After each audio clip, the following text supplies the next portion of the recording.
நெல்லை மக்களை மீட்டெடுப்பதற்காக வந்து கொண்டிருக்கும் எங்கள் தளபதியை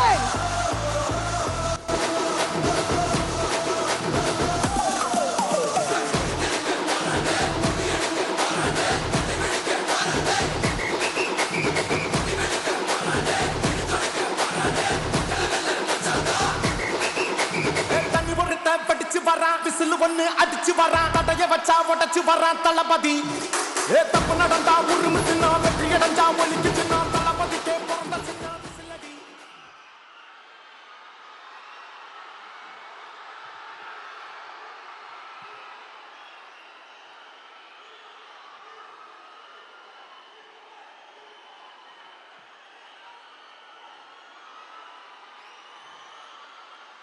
என் நெஞ்சில் குடியிருக்கும்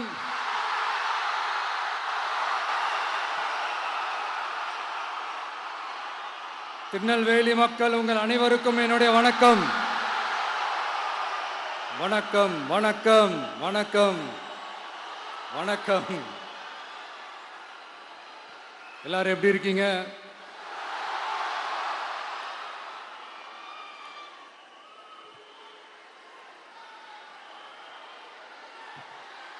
உங்க மகன்,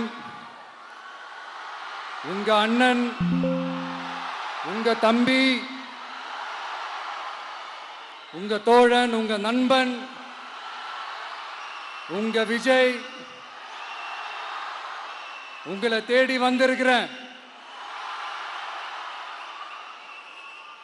இந்நேரம் திமுக கையில அந்த முழு பவரும் இருந்திருந்தா, இந்நேரம் ஸ்டாலின் சார் கையில் அந்த முழு பவரும் இருந்திருந்தா கண்டிப்பா இந்த நிகழ்ச்சி நடந்திருக்காது. ஏதாவது ஒரு முட்டுக்கட்டையை போட்டு நம்மளை வரவிடாம பண்ணியிருப்பார். ஆனா இப்பதான் அவர் ஒரு அதிகாரம் இல்லாத ஒரு முதல்வரா அப்படியே இருக்கார்ல, ஒரு கேர்டேக்கர் கவர்மெண்ட்னு சொல்லுவாங்க இந்த பீரியட. ஸோ அப்படி இருக்கிறதுனாலயோ என்னமோ கொஞ்சம் ஈஸியா வர முடிஞ்சதுன்னு நினைக்கிறேன். அது மாதிரி இந்த திமுக கவர்மெண்ட் நமக்கு எவ்வளவு பிரச்சனைகள், எவ்வளவு நெருக்கடிகள், எவ்வளவு அவதூறுகள், அவங்களையும் தாண்டி இன்னும் சில பேர் இன்னும் நிறைய அவதூறுகள் எல்லாமே பரப்புனாங்க.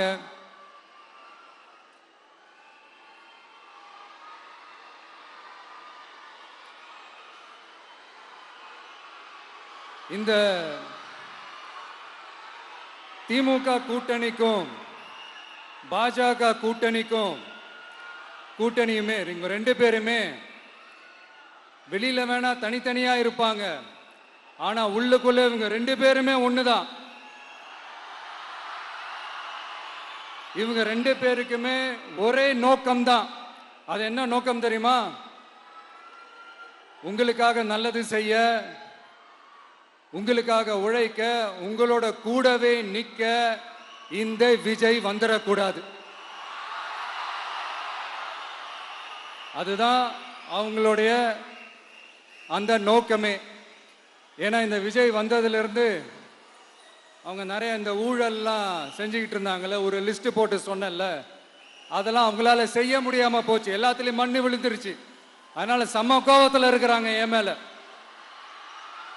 அதே மாதிரி அடுத்து ஆட்சிக்கு வர முடியாத ஒரு சூழ்நிலைய மக்களே நீங்களே ஆல்ரெடி உருவாக்கிட்டீங்க. இந்த கூட்டணி கணக்கு, அந்த கணக்கு, இந்த கணக்கு எதுவுமே எடுபடல. இந்த அரித்மேட்டிக் கணக்கு, மேத்தமேட்டிக்ஸ் கணக்கு எல்லாமே மண்ணுக்குள்ள புதைச்சிட்டீங்க. அப்புறம் இந்த கொள்ளையடிச்சு வச்சிருக்கிற இந்த பணத்தை எல்லாம் வச்சு கல்லாப்பட்டி கூட்டணின்னு ஒன்று சேர்த்து வச்சிருந்தாரு. அது எல்லாமே இப்ப கலகலத்து போய் நிக்குது. டாப் தனியா, பாட்டம் தனியா, ரீப்பர் தனியா, ஜாயிண்ட் தனியா, அப்படி நிக்குது தனித்தனியா. எல்லாமே அப்படியே ஒட்ட வச்சுக்கிட்டு இருக்கிறாரு. கூட்டணி கட்சிக்காரங்களே ஒருத்தருக்கு ஒருத்தர் ஓட்டு போட்டுக்க மாட்டாங்க போல் இருக்கு. அப்படி இருக்கு நிலைமை இந்த திமுக கூட்டணியில. சரி, இவங்களுக்கு தான் இந்த நிலைமைன்னு பார்த்தா இந்த பாஜக தலைமையில் மற்றும் பலர் அவங்க நிலைமை இன்னும் மோசமா இருக்குது.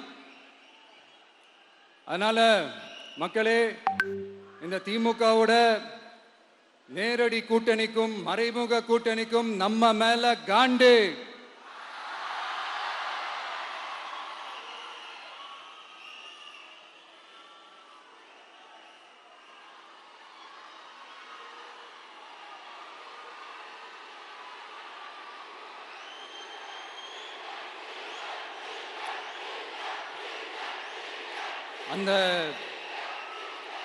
அந்த காண்டுக்கு ஒரு காரணம் என்ன தெரியுமா?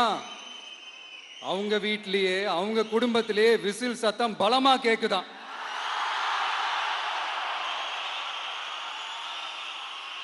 அடுத்த காண்டு அது இந்த சில பல கோடிகளை கொடுத்து நம்ம தமிழ்நாட்டு காங்கிரஸை பையில போட்டுக்கிட்டாங்க. யாரு?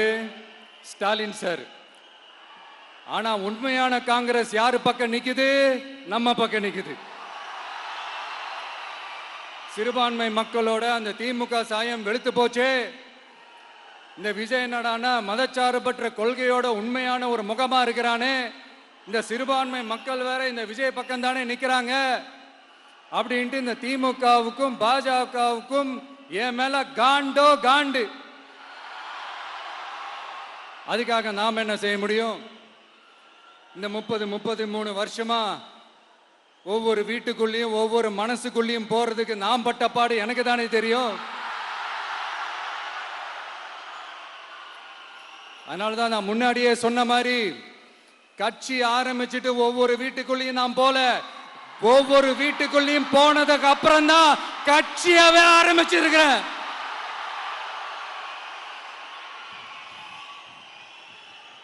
இது இந்த அரசியல் எல்லாத்தையும் தாண்டி இருக்கிற ஒரு உறவு. கட்சி கிட்சி எல்லாத்தையும் தாண்டி இருக்கிற ஒரு உறவு. இது ஒரு பூர்வ ஜென்ம பந்தம். இது சும்மா இந்த அரசியல் ஆதாயம் தேடுறவங்களுக்குலாம் இது என்னன்னே புரியாது. இது மற்றவங்களுக்கு வேணா எலெக்ஷன். ஆனா இந்த விஜய் கூட நிக்கிறவங்களுக்கும் இது ஒரு இமோஷன். நான் சந்தோஷப்பட்டா மக்கள் சந்தோஷப்படுறாங்க, மக்கள் சந்தோஷப்பட்டா நான் சந்தோஷப்படுறேன். எனக்கு ஒண்ணுனா மக்களுக்கும், மக்களுக்கு ஒண்ணுனா எனக்கும் கண்ணு கலங்கும். எவ்வளவு அவதூறுகள்! இந்த கரூர் விஷயத்தை பத்தி ஊருக்கே தெரியும். ஆனா போடு, விஜய் மேல பழிய போடு. என்னடா இவ்வளவு பெரிய ஒரு பழிய தூக்கி விஜய் மேல போட்டாலும் மக்கள் விஜய் கூடவே நிக்கிறாங்க. இது என்னடா அதிசயமா இருக்குது அப்படின்ட்டு அது ட்ரை பண்ணி பார்த்தாங்க. அது மக்கள் கிட்ட எடுபடல. சரி, அடுத்து வேற என்ன பண்ணலாம்? முடக்கு. ஜனநாயகனா முடக்கு. படத்தை முடக்கினா கொஞ்சம் பையன் கொஞ்சம் டிஸ்டர்ப் ஆயிடுவான். அதனால படத்தை முடக்கி. இது யாரு முடக்கினாங்கன்றது உங்களுக்கே தெரியும். அது நான் சொல்ல வேண்டிய அவசியம் உங்களுக்கு இல்லை. ஆனா இவனாடா இவன் படத்தை முடக்கினாலும் அவன் பாட்டுக்கு அதை கண்டுக்காம அவன் பாட்டுக்கு வேலையை பார்த்துட்டு போயிட்டே இருக்கான். அதுவும் எடுபடலை. சரி, அடுத்து வேற என்ன பண்ணலாம்? போடு, SOPன்னு ஒண்ணு போடு. விஜய்க்கு மட்டும் தனியா ரூல்ஸ், தனியா ரெகுலேஷன்ஸ், தனியா கண்டிஷன்ஸ். அவனுக்கு மட்டும் போடு. மற்ற கட்சிகள்லாம் விடு, விஜய்க்கு மட்டும் தனி கண்டிஷன்ஸ் போடு. அவன் வெளியவே வரக்கூடாது, மக்களை சந்திக்கவே கூடாது. என்னாச்சு? அதுவும் எடுபடல. சரி, அடுத்து வேற என்ன பண்ணலாம்? நம்மளை சுத்தி இருக்கிறவங்கள வச்சு, அதாவது இத்தனை வருஷமா வெயிட் பண்ணி இப்போ எலெக்ஷனுக்கு 30 நாளைக்கு முன்னாடி கரெக்டா அந்த டைம் பார்த்து ஒரு அவதூறு பரப்ப வேண்டியது. அது என்னன்னு உங்களுக்கே தெரியும். அதுவும் மக்கள் கிட்ட எடுபடல. அது மாதிரி எத்தனை சோதனைகள், எத்தனை வேதனைகள் நீங்க கொடுத்தாலும் இந்த திமுக நாளையோ இல்ல இந்த பாஜக நாளையோ இல்ல இந்த மற்ற பலர் நாளையோ இல்ல எந்த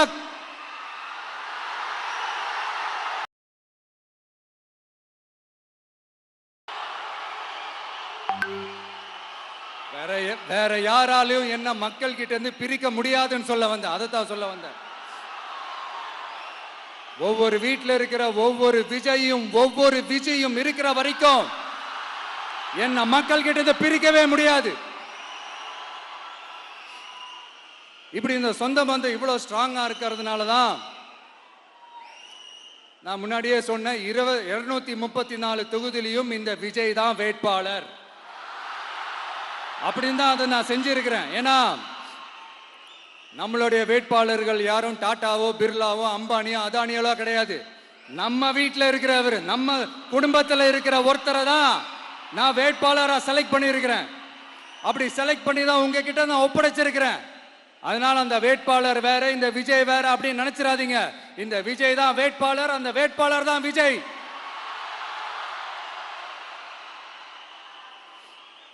இத்தனை வருஷம் யார் யாருக்கோ ஓட்டு போட்டீங்க. ஆனா இந்த வருஷம் உங்க வீட்டில் இருக்கிற ஒருத்தருக்கு, உங்க வீட்டில் இருக்க நம்ம குடும்பத்தில் இருக்கிற ஒருத்தருக்கு நம்ம ஓட்டு போட போறோம்.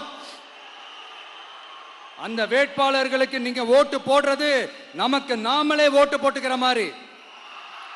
அந்த வேட்பாளர் ஜெயிச்சா நாம ஜெயிச்ச மாதிரி. இப்படிப்பட்ட ஒரு எமோஷனலான ஒரு எலெக்ஷனை தமிழ்நாடு இல்ல, இந்தியாவே பார்த்திருக்காது. இது நீங்க எவ்ரி 5 years வர ஒரு எலெக்ஷன் மாதிரி இதை நினைச்சிடாதீங்க. இது வேற, இது ஒரு அதிசய எலெக்ஷன். 50 வருஷத்துக்கு ஒரு வாட்டி நடக்கிற ஒரு எலெக்ஷன் மாதிரி. அதனால அந்த சான்ஸை மிஸ் பண்ணிடாதீங்க மக்களே. ஒரு காமராஜர் தானா, ஒரு அண்ணா தானா, ஒரு எம்ஜிஆர் தானா நம்ம தமிழ்நாட்டுக்கு? அவங்கள மாதிரி வேற யாருமே வந்துட மாட்டாங்களா அப்படின்னு நீங்க ஏங்கினது எனக்கு தெரியும். அத மனசுல வச்சுக்கிட்டு தான் நம்ம டிவிக்கே வந்திருக்கிறோம். நம்ம டிவிக்கு யார் யார் மாதிரி எல்லாம் உழைக்கும் சொல்லவா? ஐயா முத்துராமலிங்க தேவர் மாதிரி, ஐயா வீரன் சுந்தரலிங்கம் மாதிரி, ஐயா வாபுசி மாதிரி, ஐயா அழகு முத்துக்கோன் மாதிரி, ஐயா கட்டபொம்மன் மாதிரி, ஐயா ஒண்டி வீரன் மாதிரி, ஐயா குரூஸ் பெர்னாண்டஸ் மாதிரி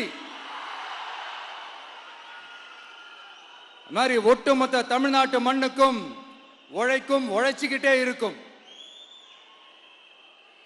இந்த எலெக்ஷன்ல நம்ம டிவிக்கு ஆட்சி அமைஞ்சா அதென்ன அமைஞ்சா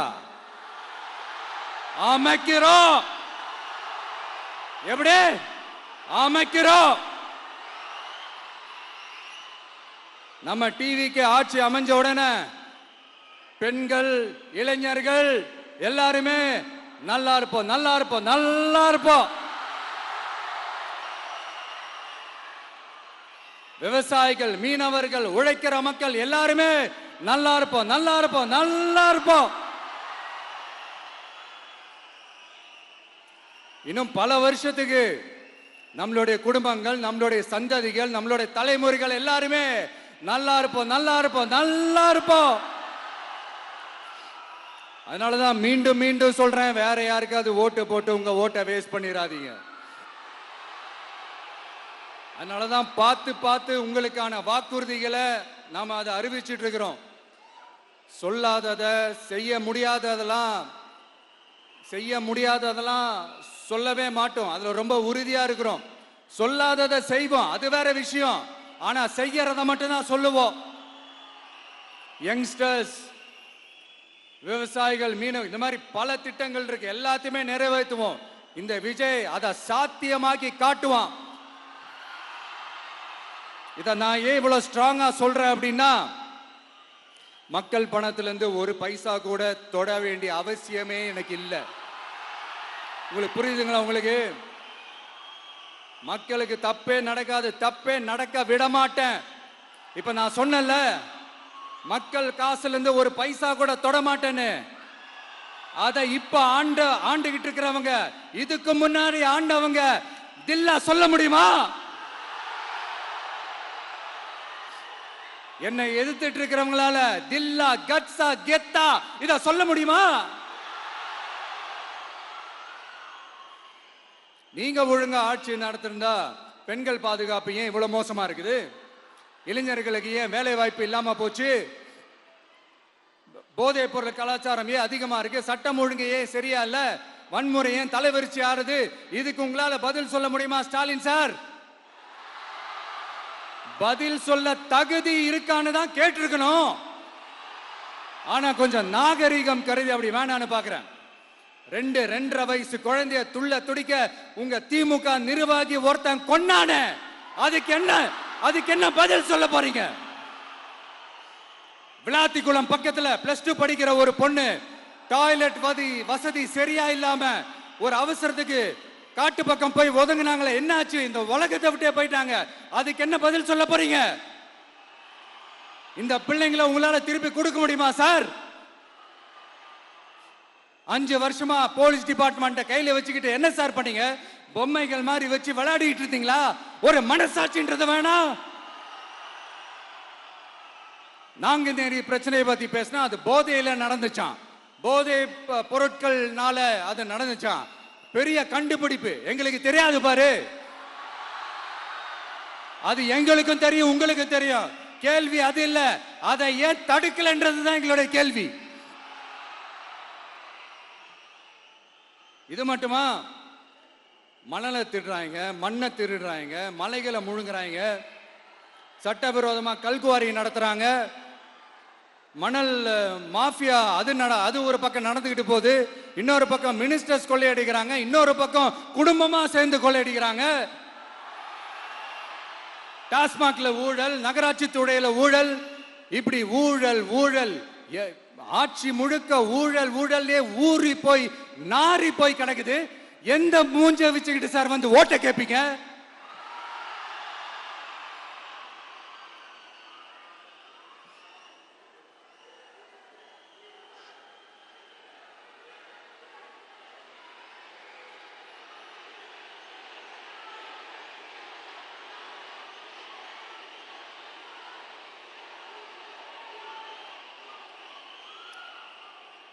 இந்த எலெக்ஷன் சும்மா உங்க பணத்தை எல்லாம் வச்சுக்கிட்டு ஒன்னும் கிழிக்க முடியாது. உங்க பணத்தை எல்லாம் வச்சு மக்கள் எல்லாம் விலைக்கு வாங்கவே முடியாது. இது ஒரு மாற்றத்திற்கான ஒரு எலெக்ஷன். ஒட்டுமொத்த தமிழ்நாட்டு மக்களும் அந்த மாற்றத்தை கொண்டு வர போற அந்த எலெக்ஷன். இது உங்களாலேயோ இல்ல அந்த மற்றும் பலர்னாலேயோ ஒன்னும் தடுக்க முடியாது. அதனால மக்களே, ஏப்ரல் 23ஆம் தேதி காலையில சும்மா பக்காவா ரெடி ஆயிட்டு வீட்டுல இருக்கிற சாமியெல்லாம் கும்பிட்டுட்டு உங்க ஓட்டர் ஐடி கார்டு கையில் எடுத்துக்கிட்டு முதல்ல பூத்துல போய் நின்னு அந்த விசில் சின்னத்துக்கு நேரா இருக்கிற அந்த பட்டனை ஒரு அழுத்துங்க. இது ஒரு தலைமுறைக்கான ஒரு தேர்தல், உங்களுக்கான தேர்தல். எப்பேற்பட்ட வசதியான வாழ்க்கையா இருந்தாலும் எல்லாத்தையும் தூக்கி எறிஞ்சிட்டு உங்களுக்காக மட்டுமே வந்திருக்கிறேன். உங்களுக்காக நன்றி கடன் செலுத்துறதுக்காக மட்டுமே வந்திருக்கிறேன். அத்தனை வழிகளையும் தாங்கிக்கிட்டு உங்களுக்காக மட்டுமே வந்திருக்கிறேன். ஒரு நாளும் பொய் சொல்லி உங்களை நான் ஏமாத்தவே மாட்டேன். இந்த 4 முனை போட்டி, 40 முனை போட்டி, எத்தனை முனை போட்டின்னு எத்தனை உருட்டினாலும் இங்க 2 முனை போட்டி மட்டும்தான். ஒண்ணு, இன்னொன்னு ஒன்னு டிவிகே, இன்னொன்னு டிஎம்கே. மக்கள் விரோத ஆட்சி நடத்துற ஸ்டாலின் சார் வேணுமா? மக்களை நேசிக்கிற உங்க விஜய் வேணுமா? அவ்வளவுதான் இந்த எலெக்ஷன். அதனால உங்க மகனுக்கு, உங்க அண்ணனுக்கு, உங்க தம்பிக்கு, உங்க பிள்ளைக்கு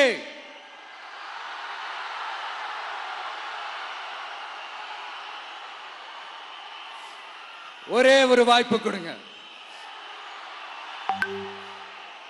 தயவு செஞ்சு விசில் சின்னத்துக்கு ஓட்டு போடுங்க. இது ஒரு விசில் புரட்சி தேர்தலா இருக்கணும். நான் தன்னந்தனியாளு, நீ நம்ம பாரு, கொஞ்சம் நவந்தனா இங்க 8 கோடி பேரு, மிரல போது ஸ்டேட்டு நம்ம விசில் சத்தம் கேட்டு, நல்லவங்க வாழ இங்க விசில் கடி ஓட்டே, கடைசி நம்பிக்கை மக்களை தேடி வருது, அதை இறுக்கி புடிச்சு ஒரு வரலாறு எழுது. உங்க விஜய் நான் வரேன். விசில் அடிக்க ரெடியா? கான்பிடண்டா இருங்க. நல்லதே நடக்கும். வெற்றி நிச்சயம். மீண்டும் சந்திக்கும் வரை நன்றி, வணக்கம்.